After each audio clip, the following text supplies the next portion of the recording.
M16은 개발 시 독특한 형태와 획기적인 성능으로 이슈가 되었고 유명 잡지에 실릴 만큼 세상의 관심을 끌었습니다. 베트남전에서 새로운 개념의 개인화기로 자리잡게 되고 많은 베리에이션들이 등장하게 됩니다. 2019년 미 육군의 제식 무기가 된 M4 카빈 소총도 결국은 M16 소총의 아들쯤 되는 소총인 셈입니다. M16 소총은 획기적인 발명품이었습니다. 굳이 비교하자면 스마트폰의 시대를 열었던 아이폰, 승용차의 대중화를 가져온 포드 T모델과 같다고나 할까요? M16은 세계 최초로 알루미늄 합금을 소재로 사용했습니다. 정확하게는 둘알루민이죠. 과거의 모든 총기는 강철과 목재의 조합이었습니다. 북극권에서 척도에 이르기까지 거의 전 지구적 전쟁이 벌어졌던 2차 대전에서 사용된 유명한 에만게런드 소총도 강철과 목재를 소재로 했지요. 2차 대전 내내 유럽 전선에서도 태평양 전쟁에서도 병사들에게 절대적인 신뢰를 받던 M1 소총조차도 6.25 전쟁 때 다량의 사격을 하다 보면 명중률이 떨어지기도 하고 심지어는 파열되는 문제가 발생했습니다. 중공군의 인해 전술처럼 다수의 적군이 몰려오는 상황에서도 연속 사격이 가능하고 신뢰도에 문제가 생기지 않는 자동 소총이 필요했던 거죠. 에만게런드 소총도 많은 개량형이 개발되기도 했지만 근본적인 해결 방법은 제시하지 못했습니다. 그래서 새로운 소재가 필요했고 바로 대안은 알루미늄 합금이었습니다. M16 개발 당시에도 알루미늄, 특히 둘알루민은 최첨단 소재로 항공기에나 적용되던 희귀한 고가품이었어요. 그래서 둘알루민으로 제작된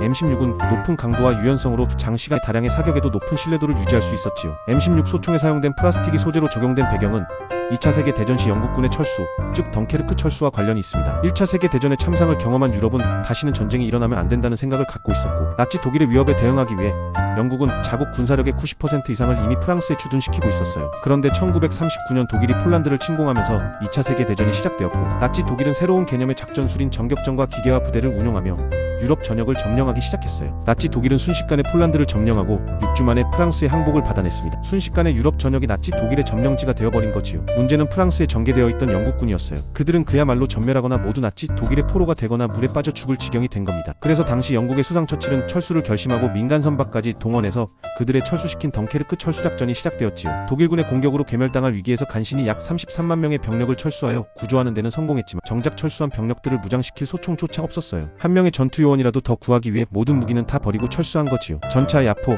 트럭 심지어 소총 탄띠 철모에 이르기까지 덩케르크 해변에 모두 던져두고 올 수밖에 없었어요. 그래서 고민 끝에 개머리판이 없는 소총이 개발되었는데 그게 바로 스텐 기관 단총입니다. 2차 대전에서 조국을 구한 총이라고는 하지만 수류탄 대신 쓴다는 말이 있을 만큼 안정성에는 문제가 많았던 총이지요. 독일군이 몰려오면 스텐 기관 단총을 던지라는 말이 있을 만큼 불안정했던 무기였습니다. 하지만 전략적 관점에서 보면 매우 의미가 있는 화기였어요. 긴박한 전장 상황에 맞춰 즉각적으로 대량 생산이 가능했고 30만 이상의 병력을 비교적 빠른 시간에 재무장시킬 수 있었던 거지요. 적이 언제 전면 공격을 할지 모르는데 어느 세월에 나무를 베고 자르고 말리고 가공해서 개머리판을 만들고 총 10덮개를 만들겠어요? M16 개발 당시 플라스틱은 당시의 최첨단 신소재였기에 생산 원가도 저렴하지 않았어요. 하지만 M16 소총의 개머리판을 플라스틱으로 만들게 된 것은 바로 신속한 재무장을 위한 고심 끝에 결정한 전략적 선택이었습니다. 다음은 M16 소총이 5.56mm탄과 완충기를 적용하게 된 배경에 대해 알아보겠습니다. M16은 세계 최초로 초소형 5.56mm탄을 적용했는데요. 별거 아닌 것 같지만 세계대전 당시 거의 모든 나라들은 7.62mm를 사용했고 당연히 유럽과 나토의 기준탄도 7.62mm였습니다. 미국에서 생산되는 탄의 종류만 해도 이렇게 많은데요. 당시에 전세계 모든 국가가 군사용으로 7.62mm 탄을 사용했고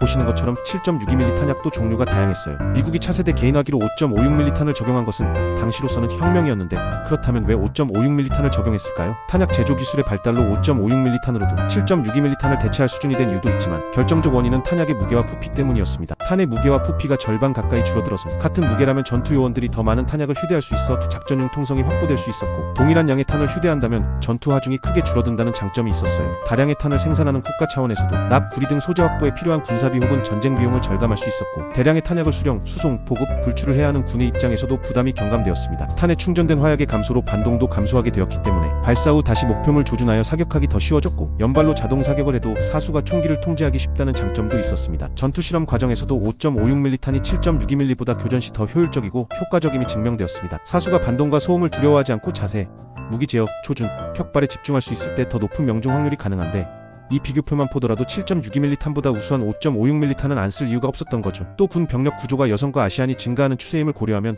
5.56mm는 불가피한 선택이었을 것 같습니다. 이번엔 M16 소총의 완충기에 대해 설명하려 합니다. M16은 세계 최초로 개인화기에 완충기를 장착했습니다. 개머리판 전체가 완충기라고 생각하면 됩니다. 완충기를 장착한 이유는 총기의 발달 과정에서 연사 능력과 관련이 있습니다. 즉 연발 사격을 하게 되면서 반동이 커지면 명중률이 현저히 떨어지게 된다는 점입니다. 빠른 연속 사격 능력은 분명 우수한 장점이지만 명중률이 낮아진다면 효율적이지 않겠죠. 그래서 빠른 연사를 하더라도 명중률이 보장될 수 있는 그리고 전투 피로도를 최소화하기 위한 방안으로 완충기가 개발되고 장착된 것입니다. 그 예로 M14 소총을 들어보겠습니다. M14 소총은 특히 장거리 목표 타격 능력과 파괴력이 뛰어난 소총이었습니다. 그래서 뛰어난 성능으로 월남전에도 사용되었었죠. 네이비 실 등 특수전투대에서는 지금도 애용되는 소총입니다. 그러나 미군에는 키 큰 백인 혹은 건장한 흑인 남성만 근무하는 것이 아닙니다. 체격이 작은 여군이나 아시아인들도 있습니다. 사격 시 몸으로 느껴지는 충격이나 반동이 전투요원들에게 극도의 전투 피로를 주게 되고 결국 장기간 작전하게 될 경우에는 결코 우수하다고 평가할 수 없는 상황이 발생하게 됩니다. 특히 충격과 반동 혹은 전투 피로도에 의해 연발 사격 능력이나 명중률이 떨어진다면 아무리 멋지고 원거리 타격이 가능한 소총이라 하더라도 제식 무기로 사용하기는 부담스럽지 않을 수 없었던 것입니다. 7.62 51mm 탄을 사용하는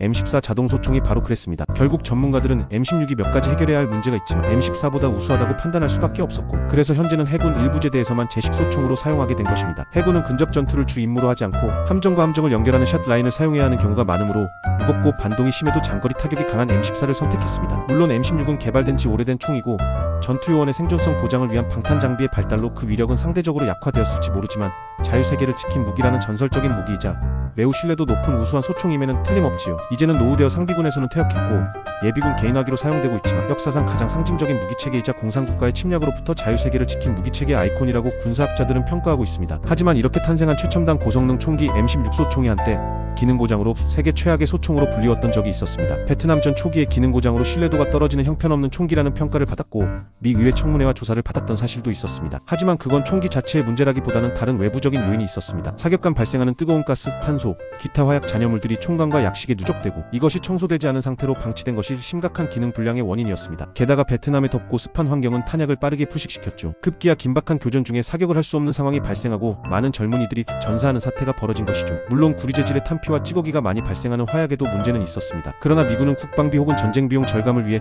총관과 약실 등에 크롬 도금을 하지 않았고 탄의 화약도 첨가 제품으로 교체했던 것입니다.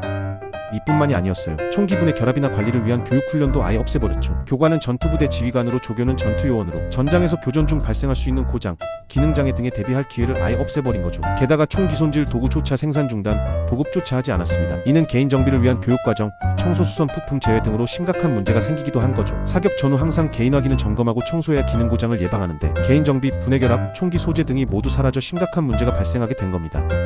결국 일부 병사들은 어쩔 수 없이 적군의 소총인 AK-47을 노획하여 사용하기도 했던 것이지요. 결국 미군과 제조사는 총기의 신뢰도 향상을 위해 총관과 약실을 크롬 도금하는 등 품질 개선을 통해 문제를 해결하게 됩니다. 1966년 10월경부터 시작된 송탄 불량, 사격 불량, 추출 불량 등 치명적인 문제의 원인은 결국 무리한 비용 절감에 있었고, 이것은 총기의 신뢰, 궁극적으로는 전투의지 상실이라는 극단적인 결과를 가져온 것입니다. 왜 비용 절감을 해야 했냐고요? 그 근본적인 원인은 미국의 정치였습니다. 당시 젊고 패기에 찬 신세대 대통령 케네디는 전쟁 비용 문제를 해결해야 했고, 국방장관으로 2차 대전 참전 영웅이자 하버드 경영대학 교수 출신인 로버트 맥나마라를 국방장관으로 선출했습니다. 타임지 표지 인물로 나올 만큼 유명한 인물이었던 로버트 맥나마라는 경제 경영을 전공한 전쟁 영웅답게 천문학적 전쟁 경비로 인한 어려움을 해결하기 위해 전쟁의 경제 월, 즉 최소한의 경비로 최대한의 성과를 도출할 수 있도록 강력한 처방을 내렸습니다. 그는 국방의 목표는 최소의 위험과 최소의 비용으로 국가를 방어하고 전시 최소한의 인명 손실로 국가를 방어하는 것이라 주장했고, 국가 안보는 철저히 공식화해서 효과적으로 해결해야 한다고 주장했습니다. 그가 세계 최초로 경제 원리를 전쟁에 도입한 가장 대표적인 작품은 바로 조기경보기입니다. 적기가 출현하기도 전